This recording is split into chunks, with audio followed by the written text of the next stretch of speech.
बिस्मिल्लाहिर्रहमानिर्रहीम अस्सलाम वालेकुम। आप देख रहे हैं विलेज फूड फ्यूजन और मैं हूं उस्मान। तो आज हम बनाने लगे हैं शामी कबाब। दो तरह से बनाएंगे, एक में हम दाल का यूज़ ज़्यादा करेंगे और एक में हम गोश्त का यूज़ ज़्यादा करेंगे। रेशेदार बनाएंगे और मसालों का जो कम्बिनेशन है वही असल चीज़ होती है शामी कबाब के अंदर। तो यहाँ पे आपने वीडियो को पूरा देखना है, स्किप नहीं करना। इंशाल्लाह ये रेसिपी आपको बहुत ज़्यादा पसंद आने वाली है। तो चलिए ये बनाना शुरू करते हैं। तो बिस्मिल्लाहिर्रहमानिर्रहीम, यहाँ पे मैंने 1.5 किलो के करीब बगैर हड्डी के बछड़े का गोश्त यानी बीफ लिया है और 2 से 3 बोटियाँ यहाँ पे मैंने चर्बी वाली ली हैं। इनका जो जायका है शामी कबाब के अंदर बहुत ही ज़बरदस्त निकल के आता है। अगर आपको फ़ैट पसंद नहीं तो फिर आप इनको शामिल ना करें। और यहाँ पे मैंने आधा किलो से थोड़ी सी कम तकरीबन 400 ग्राम के करीब चना की दाल ली है, जिसको मैंने अच्छी तरह से धो के पिछले 5 से 6 घंटों के लिए पानी के अंदर भिगो के रख दिया था। अब ये अच्छी तरह से नरम हो चुकी है। इसको आप ओवरनाइट भी भिगो के रख सकते हैं, लेकिन आपने तकरीबन 5 से 6 घंटे इसको लाज़मी देने हैं। और अब हम गोश्त और दाल को डाल देंगे हांडी के अंदर। ये वाले शामी कबाब मैं मिट्टी की हांडी के अंदर बनाऊंगा और दूसरे वाले हम बनाएंगे प्रेशर कुकर के अंदर। और लहसुन हम साबुत ही शामिल कर देंगे। ये मैंने देसी लहसुन की पूरी गट्ठी ली है और ये मेरे पास अदरक है, तकरीबन 5 से 6 इंच का टुकड़ा था जिसको मैंने मोटा-मोटा कट कर लिया है। और इसके अलावा ये मेरे पास 3 से 4 अदद दरमियाने साइज़ के प्याज थे जिनको मैंने बड़ा-बड़ा कट कर लिया है। ये साबुत ही सारी चीज़ें शामिल कर देंगे। जब हम इसको कूटेंगे तो ये सब कुछ इसके अंदर मिक्स हो जाएगा। इसके अलावा पेस्ट बना के भी शामिल कर सकते हैं। और 6 से 7 अदद इसमें जाएँगी साबुत वाली सुरख मिर्चें। इनको मैंने एक दफ़ा पानी के साथ अच्छी तरह से धो लिया है, इनके ऊपर डस्ट वगैरह काफ़ी लगी होती है। तो जितना आप इस मिक्सचर को स्पाइसी करना चाहते हैं उसी हिसाब से आप मिर्चें शामिल कर सकते हैं। लेकिन ये इतनी काफ़ी होंगी, आगे चल के हमने इसके अंदर काली मिर्चें और सब्ज़ दूसरी वगैरह भी शामिल करनी है। 1 चम्मच इसमें जाएगा साबुत ज़ीरा और 3 खाने वाले चम्मच भर के जो खुश्क धनिया है ये शामिल कर देंगे। इसको मैंने मोटा-मोटा कूट लिया है। और 1 चाय वाला चम्मच इसमें जाएँगी साबुत काली मिर्चें, पिसी हुई भी शामिल कर सकते हैं। और 6 से 7 अदद इसमें जाएँगी बड़े वाली इलायचियाँ, इनके जो मुँह हैं वो मैंने खोल लिए हैं। और 5 से 6 अदद इसमें जाएँगी सब्ज़ वाली इलायचियाँ, तकरीबन 10 से 12 अदद लौंग शामिल करेंगे, 2 से 3 अदद तेज़पत्ता शामिल करेंगे।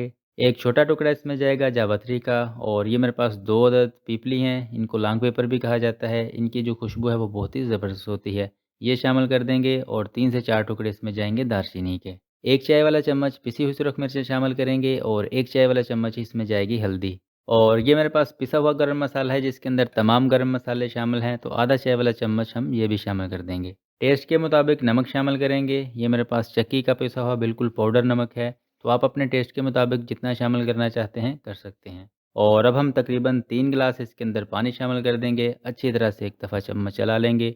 पानी मुझे थोड़ा-सा कम लगा है क्योंकि हमने इसको लो फ्लेम के ऊपर पकाना है और हांडी के अंदर बना रहे हैं, तो 1 गिलास पानी मैं इसके अंदर और शामिल कर दूँगा। ढक्कन से करेंगे कवर और पहले इसको हाई फ्लेम के ऊपर पका लेंगे। जैसे ही पानी के अंदर उबाल आएगा तो यहाँ पे हमने फ्लेम को बिल्कुल नीचे से लो कर देना है और लो फ्लेम के ऊपर जब तक दाल और गोश्त अच्छे से गल नहीं जाते तब तक हमने इसको पकने देना है और इसका पानी अच्छे से ड्राई करना है। और बीच-बीच में हम चेक करते रहेंगे, चम्मच चलाते रहेंगे और इसकी कंडीशन को देखते रहेंगे। तकरीबन 2 घंटे गुज़र चुके हैं, तो यहाँ पे आप चेक करें गोश्त अच्छे से गल चुका है और पानी भी आधे से तकरीबन ज़्यादा ड्राई हो चुका है। अब आप कोई भी इस तरह का मसाला कूटने वाला डंडा ले लें या जिसके साथ हम साग वगैरह को घोटा लगाते हैं, उस तरह का आप कोई भी डंडा ले लें और उसकी मदद से आप इसको अच्छी तरह से गोटा लगाएँगे। तो जैसे-जैसे इसको हम दबाएँगे, इसको मिक्स करेंगे तो ये गाढ़ा हो जाएगा, इसको जो पानी है वो ड्राई हो जाएगा और नीचे फ्लेम को हम जलते रहने देंगे। तो जो तेज़पात के पत्ते हमने इसके अंदर शामिल किए थे वो हम निकाल लेंगे क्योंकि वो इसके अंदर मिक्स नहीं होंगे। तो इस टाइम पर हम फ्लेम को बंद कर देंगे। तो माशाल्लाह से ये चेक करें जो मिक्सचर है वो कितना ही रेशेदार बना है। इसके अंदर आपको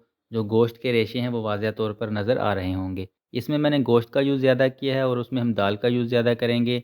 मिट्टी की हांडी और प्रेशर कुकर के अंदर जो शामी कबाब बनाए जाते हैं इनमें थोड़ा-सा डिफ़रेंस होता है इनके जायके के अंदर। वो आगे चल के मैं आपको बताऊँगा कि वो डिफ़रेंस क्या है और किस वजह से है। और अब हम इसको एक बर्तन में निकाल लेंगे और अच्छी तरह से ठंडा होने देंगे और ठंडा होने के बाद बाकी की चीज़ें हम इसके अंदर शामिल करेंगे। और उतनी देर में हम जो ज़्यादा दाल वाला मिक्सचर है वो बना लेंगे। तो उसका भी सेम ही प्रोसेस है। तो उसके लिए यहाँ पे मैंने 1 किलो से थोड़ा-सा ज़्यादा गोश्त लिया है और इसमें 3 से 4 हड्डी वाली बोटियाँ हैं। तो जब ये अच्छी तरह से गल जाएगा तो हड्डियाँ हम अलहदा कर लेंगे। इनका जो जायका है, इनका जो फ्लेवर है वो भी बहुत ही अच्छा निकलता है। जो इनका यखनी होती है वो शामी कबाब के अंदर एक अच्छा जायका देती है। तो इसी तरह से यहाँ पे मैंने तकरीबन 600 ग्राम के करीब जो चना की दाल है वो ली है। तो इसी तरह से जो मसाले हैं वो भी थोड़े बहुत हम कम ज़्यादा करेंगे और इसी तरह से जो उसका प्रोसेस है उसको भी मुकम्मल करेंगे। तो प्रेशर के अंदर हमने तकरीबन इसको 45 से 50 मिनट लगवाने हैं और हांडी के अंदर तकरीबन हमारे 2 से ढाई घंटे लगे हैं। तो हांडी के अंदर जो गोश्त पका है वो हल्की फ्लेम के ऊपर पका है, तो उसका जो जायका है वो अलग निकलेगा प्रेशर से, क्योंकि उसके अंदर हमने हल्की फ्लेम पर उसको पकाया है, तो गोश्त अच्छी तरह से अंदर तक पकेगा, जो मसाले हैं उनका जायका निकलेगा।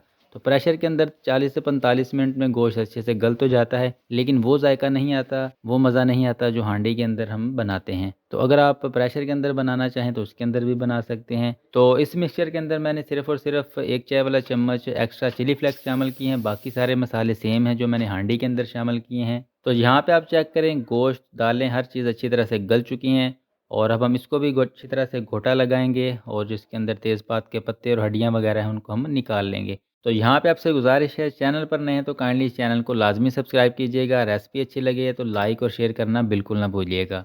तो अच्छी तरह से गोटा लगा लेने के बाद यहाँ पे आप चेक करें, मिक्सचर हमारा जो है रेडी है, और अब हम इसको एक बर्तन में निकाल लेंगे और अच्छी तरह से ठंडा होने देंगे। तो यहाँ पे आपको मैं बताता चलूँ, अगर आपका मिक्सचर थोड़ा पतला हो तो इसको आपने फ्रिज के अंदर रख लेना है 1 से 1.5 घंटा, तो ये सख्त हो जाएगा। तो जैसे ही मिक्सचर ठंडा होता है ये ऑटोमेटिकली थोड़ा सा सख्त हो जाता है। तो यहाँ पे मैंने जो आधा मिक्सचर है उसको बाउल में निकाल लिया था, ये अच्छी तरह से ठंडा हो चुका है। तो ये सारी चीज़ें शामिल कर लेने के बाद जो बाकी का मिक्सचर है वो भी मैं इसके अंदर डाल के मिक्स कर दूँगा। तो यहाँ पे मैं इसके अंदर 1 अदद अंडा शामिल करूँगा, थोड़ा-सा बारीक कटा हुआ हरा धनिया, थोड़ा-सा पुदीना, और ये मेरे पास 4 से 5 अदद बिल्कुल बारीक कटी हुई सुरख वाली मिर्चें हैं, और 2 अदद ये मेरे पास बारीक कटी हुई हरी मिर्चें हैं। ये शामिल कर देंगे, और अब अच्छी तरह से मिक्स कर लेंगे। तो यहाँ पे मैंने अच्छे से मिक्स कर लिया है, और जो बाकी का मिक्सचर है वो भी मैं इसके अंदर शामिल कर लूँगा, और इसको भी मैं अच्छी तरह से मिक्स कर दूँगा। तो यहाँ पे आप चेक करें, ये एक पूरा बाउल भर गया है। तो यहाँ पे आप चेक करें, इस वाले मिक्सचर को मैंने फ्रिज के अंदर रखा था 1 घंटे के लिए, तो ये थोड़ा-सा सख्त हो चुका है।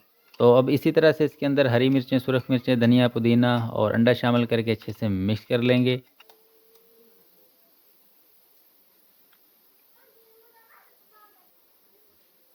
तो माशाल्लाह से यहाँ पे हमारे दोनों मिक्सचर बन के तैयार हैं। अब आप जिस साइज़ का कबाब बनाना चाहते हैं उस हिसाब से बना सकते हैं।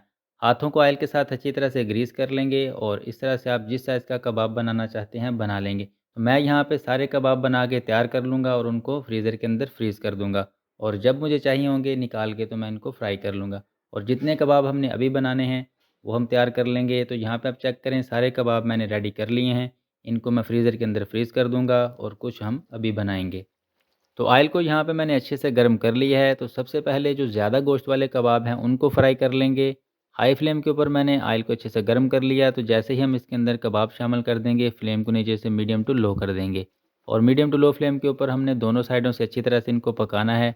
तो माशाल्लाह से ये चेक करें, इनका जो कलर है वो बड़ा ही ज़बरदस्त निकल के आया है। इनके ऊपर जो हल्की-हल्की ये आपको लेयर नज़र आ रही है, जो दाल की क्रिस्पी सी लेयर आएगी, इसका जो जायका है वो बहुत ही ज़बरदस्त आता है।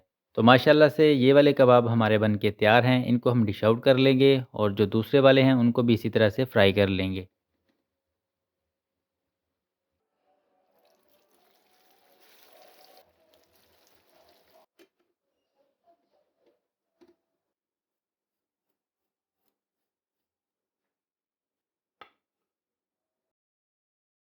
तो अल्हम्दुलिल्लाह दोनों ही तरह के जो शामी कबाब हैं वो बहुत ही मज़े के बने हैं, बहुत ही ज़बरदस्त बने हैं। ज़रूर ट्राई कीजिएगा, इंशाल्लाह आपको पसंद आएँगे। उम्मीद करता हूँ कि आज की रेसिपी आपको अच्छी लगी होगी। इसी के साथ दीजिए इजाज़त, अपना बहुत सारा ख़्याल रखिएगा, मुझे भी दुआ में याद रखिएगा। अल्लाह हाफ़िज़।